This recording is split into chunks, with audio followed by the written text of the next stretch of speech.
They trusted the money was going to military children. Instead, investigators say it was funding mansions, jewelry, and a fleet of luxury vehicles. In July 2024, former Army civilian employee Janet Yamanaka Mello was sentenced to 15 years in federal prison after admitting she stole more than $108 million. Mello worked at Fort Sam Houston as a financial program manager tied to child and youth services.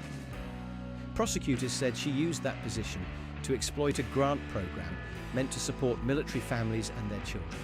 The promise sounded legitimate: money for youth services, education, development, and support for military dependents.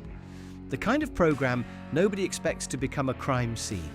According to court records, she formed a company called Child in late 2016.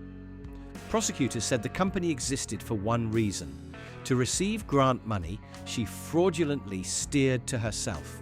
Investigators said she manipulated the payment process, sent fraudulent paperwork through the system, and in some cases forged a supervisor's digital signature to approve payouts.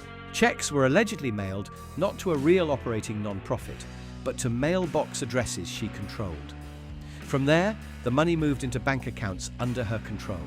Prosecutors said she repeated that cycle 49 times over roughly 6 years, requesting about $117 million and receiving nearly $108.9 million. And then came the spending. Prosecutors described extravagant houses, more than 80 vehicles, and over 1,500 pieces of jewelry bought with money meant for military families. The scheme may have looked complex because of the money, but at its core it was simple: an insider exploiting weak controls inside a trusted system. The unraveling began when financial investigators noticed something wasn't adding up. IRS criminal investigation said her reported income sat far below the lavish lifestyle she was living. IRS agents and Army criminal investigators dug deeper. What started as a financial red flag turned into one of the biggest public fund theft cases in Texas federal court. By the time the case closed in, authorities were seizing bank accounts, real estate, vehicles, motorcycles, and thousands of luxury items tied to the fraud.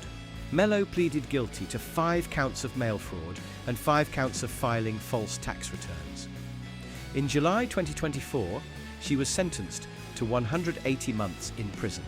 DOJ later said she was ordered to pay $140 million to the US Army and the IRS, while federal authorities pursued asset sales to claw back losses. But the real damage wasn't just financial. Prosecutors said the theft diverted money away from programs meant to serve the children and families of military personnel. This story wasn't about a mastermind hiding in the shadows.